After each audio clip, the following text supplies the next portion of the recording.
George S. LeMieux is a trusted advisor and advocate for significant businesses, including Fortune 500 companies, their officers and boards, as well as high-profile individuals in Florida and throughout the country. He focuses his practice on resolving business and governmental disputes, advising CEOs and C-suite executives on business, law, government from a state, local, and national perspective. George advocates for clients before state and federal trial and appellate courts, as well as government agencies and regulatory bodies. He defends clients in enforcement matters brought by state attorneys general, advocates for clients in administrative law proceedings, including bid protests, counsels government bodies on public records and public meeting requirements. He has successfully litigated intellectual property and business disputes to verdict. George has served as Florida's 34th United States Senator in the 111th Congress. In the United States Senate, he served on the Commerce, Science, and Transportation Committee, the Armed Services Committee, and the Special Committee on Aging. He successfully passed legislation on healthcare fraud, export promotion, rating agency reform, small business promotion, as well as a treaty resolution on tactical nuclear weapons. George served as Florida's Deputy Attorney General, overseeing more than 400 attorneys and appearing before appellate courts on behalf of the state of Florida, including the United States Supreme Court. George has also served as the Governor's Chief of Staff, overseeing all state agencies and operations. George currently serves as the chairman of the board of the Gunster Law Firm.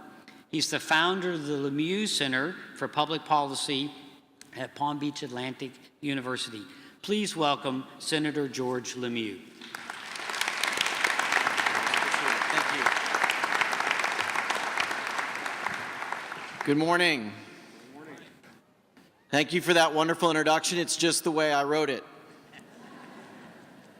It's my privilege to be here with you this morning. Thank you, President Fleming, First Lady Pam, Chairman Jenkins, trustees, faculty, parents and friends, and members of the class of 2019. It is an honor to join you on such a momentous occasion. Graduation celebrates your years of dedication, hard work, and commitment to achievement in life through higher education. It is a day of celebration and a day you should be very proud of. After your hard work, your sacrifice, your long hours of study, you will all walk across the same stage, having accomplished something that no one can ever take away from you. You have earned a college degree. Congratulations.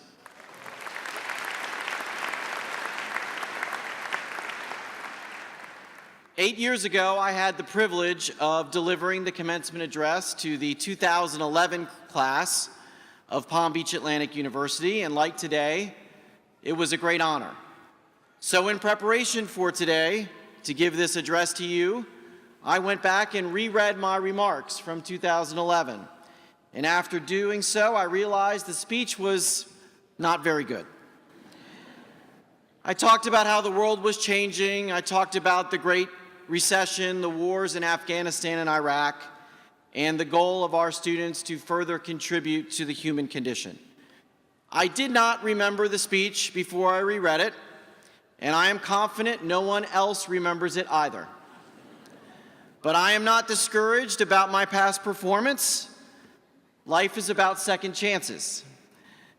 And I've also realized that my past commencement speech is in good company, because nearly every graduation speech is forgotten and deserves to be so. There are a few graduation addresses that are memorable. Steve Jobs at Stanford in 2005 gave a tremendous commencement speech. He told the graduates to stay hungry and stay foolish. That speech has 9 million views on YouTube. Admiral William McRaven's commencement speech at the University of Texas at Austin in 2014 has 8.2 million views on the internet. The main theme of his speech was, if you want to change the world, start off by making your bed every morning. He went on to say that if you did that, you would start your day with an accomplishment. That would lead to more accomplishments. But if you had a poor day, you would at least come home to a well-made bed. Well, I'm not sure that I can give a speech that good or that memorable. I've learned something from these speakers, and I'm going to try to achieve two things today. I'm going to be short, and I'm going to get to the point. What? Yay! What's also a little different for me is being 8 years older, I have a little bit more perspective on life. The older you get to have a little bit of wisdom from your successes and even more wisdom from your failings. Many of you are in your early 20s, and I am nearly 28 years your senior. In fact, in 2 weeks, I will pass that dreaded half-century mark, just like Palm Beach Atlantic. And I know that you look at me from where you sit and think, boy, that's an old guy. And that there's a big distance between our ages. And I tell you from where I stand and where you sit, the distance looks much shorter on this side of the divide. My friends, you graduates, time goes by quicker than you can possibly imagine. So having learned from my less than stellar speech of 8 years ago, what I want to accomplish for you today is to impart some of that wisdom I've learned, wisdom I've received in public service, being a lawyer, being a father, and being a friend. So I'm going to do today, I'm going to try to distill that wisdom down into 6 small recommendations. Now you say 6, that sounds like a lot. But I'm going to try to achieve that because each of these 6 recommendations are only 2 words each. So I'm going to try to leave you with 12 words. And at the end of the speech, I hope that they will be 12 words, 6 recommendations to help you live a happy and meaningful life. Sound good? Fair enough? One further caveat, I do not profess to have mastered these 6 concepts. I have both failed and succeeded at them. But if any of these concepts stick with you, then I have done my job here today. So are you ready? Okay, here we go. Number 1, find purpose. God has put you here for a reason. He has given you enormous talent. Use those talents and find your calling. Whether you find that calling being a nurse, a doctor, a pharmacist, a teacher, a lawyer, an engineer, an architect, a builder of homes, whatever it is that you do, and you may do several things in your life, find purpose in what you do, because if you have a purposeful job, you will love what you do. If you hate your job, find a new one. Do something that gives your life meaning. Happiness is not found in money or fame or prestige. It is found in something that you love to do. President Theodore Roosevelt famously said that one of the greatest gifts that God has to offer us is the opportunity to do work that is worth doing. That's what you should strive for. If you don't believe me, if you think that making money is what brings satisfaction, listen to our friends from Princeton University. They interviewed 450,000 Americans, and that found that money can buy some happiness, up to $75,000 a year.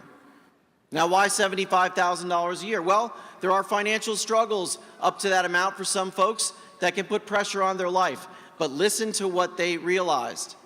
After $75,000 a year, people weren't any happier.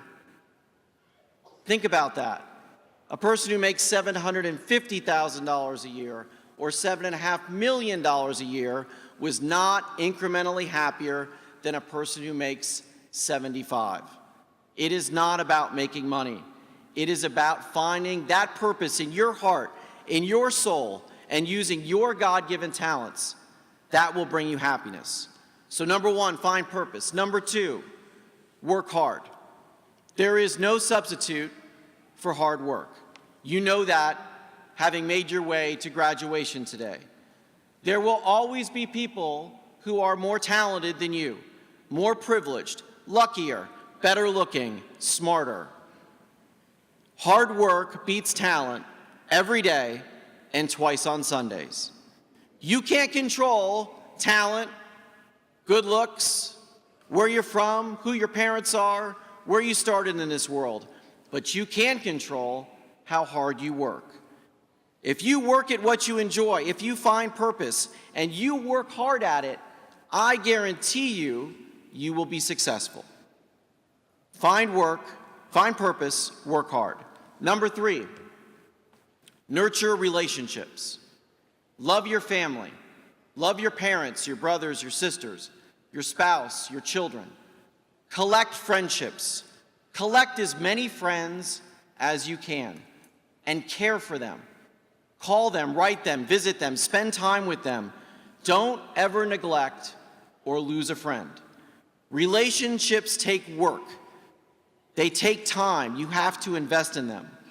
When you stand here at my age, your friends and family will be what you treasure the most. Okay, find purpose, work hard, nurture relationships. Number 4, and you heard this already in the comments before I came to the podium. Give back. You know this as Christians. You know this from your worship hours. When you give back, you fulfill your obligation to God, and you fulfill your responsibility to the community. But here's a secret I have learned. When you give back, you get more than you give. You get satisfaction and joy from helping others. It is one of the greatest gifts that God has given us, the joy of helping others. I am privileged to work every spring with 2 students at Palm Beach Atlantic University in the LeMieux Center for Public Policy. This year, Aaron Book and Nate Espenshade worked with me on 2 significant research projects, and I think they enjoyed it. They worked hard. They learned a lot. But the truth is, I enjoyed it more. I got more out of it because I spent my time helping them. And don't wait to give back. Most of you are young. If you want to pursue service as a career, do it now. Join the military. Join the Peace Corps. Run for office. Go on a mission. Lead a charity. Life gets complicated when you get older. And oftentimes when you're older, you have to put your family's priorities ahead of your own. Do it now. And find a way to keep doing it, even in small ways, all of your life. Find purpose, work hard, nurture relationships, give back. 2 to go. Number 5, keep fit. Exercise. Run, swim, bike, lift weights, do whatever you need to do. Eat healthy. Don't abuse alcohol or drugs. Sleep. We heard earlier one of your graduates talk about rest. It's important. You will not feel nearly as good at my age as you do at yours. You need to take care of your bodies. If you want to run a long race, you have to take care of the body that God gave you. There is little happiness without good health. Make your health a priority. Find purpose, work hard, nurture relationships, give back, keep fit. One more, the most important one, be grateful. You have won the birth lottery. You sit here in Palm Beach County, Florida, the greatest state in the greatest and most prosperous country the world has ever known. You could be anywhere in the world today. Most of you were born here. I know some of you came from someplace else, but you all arrived here at this very moment. You are not in Venezuela wondering whether or not you will have food to eat or whether the government will barge down to your door. You are not in Bangladesh or some other tremendously impoverished place in the world. You have won the lottery. God has put you here. You live in a state where 1,000 Americans try to move here every year, and many Americans spend 50 weeks of the year saving up so they can go on vacation where you have been able to live and hopefully will continue to do so. So count your blessings every day. Wake up in the morning and start the day by saying 3 things out loud that you're grateful for. It will change your perspective for the rest of the day. So, in my promise to keep things short, if you live by these 6 principles, these 12 words, find purpose, work hard, nurture relationships, give back, keep fit, and be grateful, I believe that you will live a happy and fulfilled life. And selfishly, you may just remember this speech. God bless you. Congratulations.